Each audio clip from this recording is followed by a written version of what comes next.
Here at Affair Recovery, we really strive to be receptive.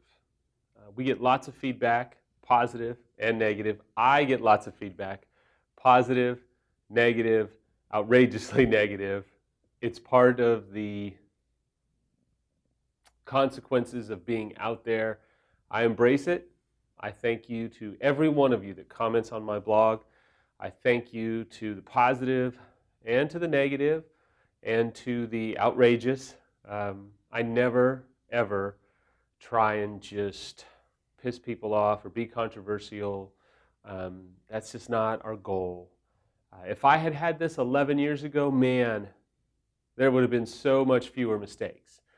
But I started this off with the fact that we are very receptive, and so a lot of you have said to me, either in person or on Twitter or in the comments on affairrecovery.com or even YouTube, hey, we need help with grieving.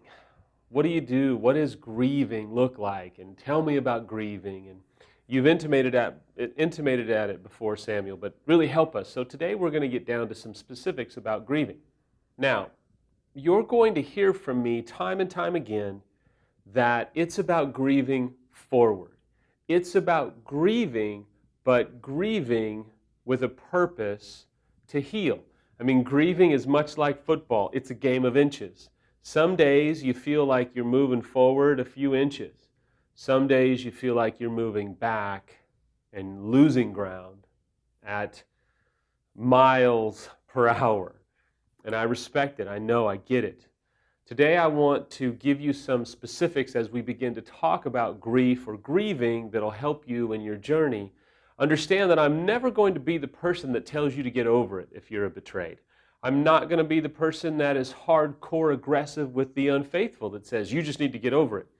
I will say to you, you need to get through it, because how we get through it is radically different than just getting over it. Because if you can get through it, if you can get to the other side of it, there's a whole nother life waiting for you. Even if you divorce, there's another life waiting for you. If you stay together in a marriage that's riddled with infidelity and betrayal and multiple D-days and all of that stuff, you can still get through it. And if you're a visitor here today, I need you to know, you're not ever going to hear from me. You're never going to hear from any of the staff this approach, like unfortunately many unfaithful take, which is you just need to get over it. No, you do need to get through it. And I will do everything that I can, and I try to do everything I can to help you that are trying to be survivors actually get through the pain and the hurt that you're dealing with. In many ways, I think grieving is about refusing. It's kind of an odd way to say it, but grieving is about refusing to remain stuck. It's refusing to remain a martyr or be a martyr due to what your spouse has done to you or due to what you did, and then as an unfaithful, you kind of turn it around that you're going to be this big martyr for what you've done the rest of your life. It just doesn't work. Grieving is about refusing to allow what has happened to you cage you or put you in this box and tell you that this is all your life will ever be, or this is all your marriage will ever be. Grieving is about grieving forward, gaining positive momentum, and refusing to remain a victim, remain stuck, remain in that cage, or remain in the limitations that maybe even your spouse's choices want to keep you in. Now, what's really tough is, in my opinion, grieving is an art, not a science. I'm not going to lay out for you 10 scientific ways to grieve and their counterpart and all of that stuff. Man, the internet is such a vast resource, but I am going to give you some things specific to infidelity. And the first thing I want to tell you is that it's tough, because when you're grieving, and this is predominantly for the betrayed, the problem is this is real life. You have kids, you have bills, you have responsibilities. If you don't have kids, I'm sure you've got a career or something that you're a part of, and so it would be nice to just lay down and curl up in the fetal position and just grieve for this unlimited amount of time, but life does not afford that luxury. And I will tell you, as an unfaithful, the unfaithful grieves too. Now, that's not a, oh, poor us and feel sorry for us. Not at all. But some of you have asked, does the unfaithful need to grieve? Beyond a shadow of a doubt. The betrayed is grieving for what's happened to them, what they've lost, maybe the ideal of the marriage that they had that's been shattered, the pain, the hurt, the torment, the person that the unfaithful had the affair with. I mean, I'm not trying to give you an exhaustive list. I'm just trying to identify the fact that those are just some of the things that the betrayed grieves over and grieves for and hopefully grieves through.